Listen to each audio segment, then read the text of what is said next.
আমাদের সকলের নিয়ত যদি ভালো থাকে, অবশ্যই আমরা ভালো কিছু করতে সক্ষম হব। আমরা রাজনীতি করি, রাজনীতি কার জন্য করি? রাজনীতি মানুষের জন্য করি, রাজনীতি দেশের জন্য আমরা রাজনীতি করি। দেখুন, সারা পৃথিবীতে একটি বিষয় গ্রহণযোগ্য আছে, একটি বিষয় কি, সেটি গণতন্ত্র। দুঃখজনক ভাবে হলো বাংলাদেশে গণতন্ত্র চলার পথে বহু সময় বাধাগ্রস্ত হয়েছে। এই গণতন্ত্র যে চলার পথটি বিভিন্নভাবে বাধাগ্রস্ত হয়েছে।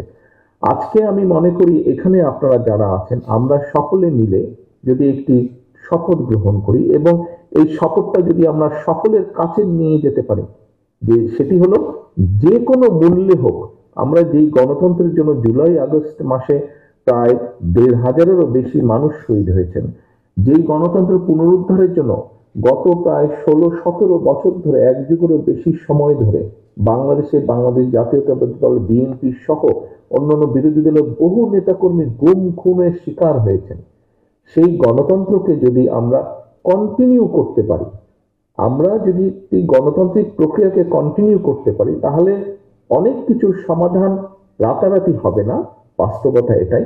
তবে পর্যায়ক্রমিকভাবে আমরা সমাধান অনেক কিছু করতে পারবো।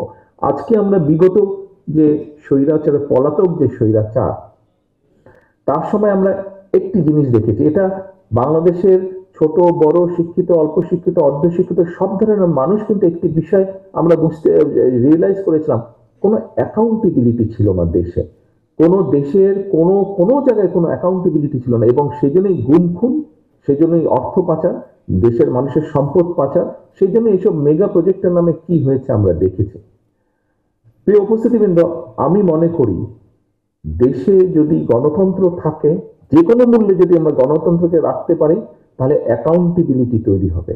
অ্যাকাউন্টেবিলিটি অর্থাৎ জবাবদিহিতা তৈরি করতে হবে, এবং আমাদেরকে সেই জবাবদিহিতা তৈরি করতে হবে। সরকারকে, যারা নির্বাচিত হিসাবে সরকারের দায়িত্ব থাকবে, তাদেরকে আমাদের এমন একটা পর্যায়ে নিয়ে যেতে হবে তারা যাতে জনগণকে ভয় পায়, যাতে তাদের মাথার মধ্যে থাকে যে হ্যাঁ, কাল বাদে পরশু আমাকে জনগণের সামনে যেতে হবে, জবাব দিতে হবে জনগণকে। তখনই কিন্তু জিনিসগুলো আস্তে আস্তে সঠিক পথে চলা শুরু করবে। আপনাদেরকে সজাগ থাকতে হবে, আপনাদেরকে অত্যন্ত সতর্ক থাকতে হবে। সামনে আমি বারে বারে বলেছি, গত ৩ মাস ধরে বলছি, স্বৈরাচার পালিয়ে গিয়েছে, কথা ঠিক, স্বৈরাচার পালিয়ে যাবার পরে মাথাটা গিয়েছে, লেজ কিন্তু রয়ে গিয়েছে, এবং লেজগুলা কিন্তু বদমাশি শুরু করেছে। কারণ কম বেশি সবকিছু মিলিয়ে মানুষ এতটুকু বিশ্বাস করেছে বিএনপির কাছে গণতন্ত্র, বাক ব্যক্তি স্বাধীনতা, এগুলো নিরাপদ বিএনপির কাছে। সেজন্যই কিন্তু বিএনপি সরকার পরিচালনা করলে হয়তো অনেক কিছু করতে পারবে না, কিন্তু কিছুটা হলো বেটার কিছু করতে পারবে বিএনপি। এইটুক বিশ্বাস মানুষের মধ্যে আছে বলেই কিন্তু মানুষ বিএনপির দিকে তাকিয়ে আছে। একটি কথা মনে রাখবেন, আপনাদের দিকে দেশ তাকিয়ে আছে, আপনাদের দিকে দেশের মানুষ তাকিয়ে আছে।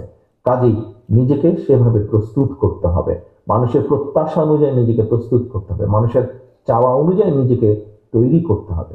আমাদেরকে যে কোনো মূল্যে গণতন্ত্রের পক্ষে দাঁড়াতে হবে, আমাদের প্রতিজ্ঞা নিতে হবে যে গণতন্ত্রটাকে আমাদেরকে চালু রাখতে হবে। মানুষ নির্ভয়ে, নির্দ্বিধায়, নিঃসংকোচে মানুষ যাবে ভোট কেন্দ্রে ভোট দিবে। সেটি যে শুধু সংসদ নির্বাচন নট দ্যাট, সেটি ইউনিয়ন পরিষদের নির্বাচন, সেটি উপজেলা পরিষদের নির্বাচন হলে, সেখানে পৌরসভার নির্বাচন হোক, জেলা পরিষদের নির্বাচন হোক, সেটি কোনো মসজিদ কমিটির নির্বাচন হোক, সেটি কোনো ক্লাবের নির্বাচন হোক, সেটি কোনো ট্রেড বডির নির্বাচন হোক, অর্থাৎ যেখানে যেটাই হোক নির্বাচন হোক, প্রত্যেকটা গণতান্ত্রিক প্রক্রিয়াতে হতে হবে। গণতান্ত্রিক প্রক্রিয়াকে যদি আমরা কন্টিনিউ করতে পারি, গণতান্ত্রিক প্রক্রিয়াকে যদি আমরা চলমান রাখতে পারি, অনলি দেন আমরা এই দেশকে সামনে এগিয়ে নিতে পারবো, অনলি এই দেশের, তাহলে এই দেশের মানুষকে আমরা নিরাপদ রাখতে পারবো। আসুন আজকে এই ৩০ দফা যেরকম আমরা মানুষের ঘরে ঘরে পৌঁছে দিব, এই প্রতিজ্ঞা যেমন আমরা করছি, একইভাবে আজকে আমরা প্রতিজ্ঞা করি আমাদের হাজারো সহকর্মী যে কারণে প্রাণ দিয়েছে, অর্থাৎ গণতন্ত্র পুনরুদ্ধার, সেই গণতান্ত্রিক প্রক্রিয়াকে যেন আমরা কন্টিনিউ রাখতে পারি।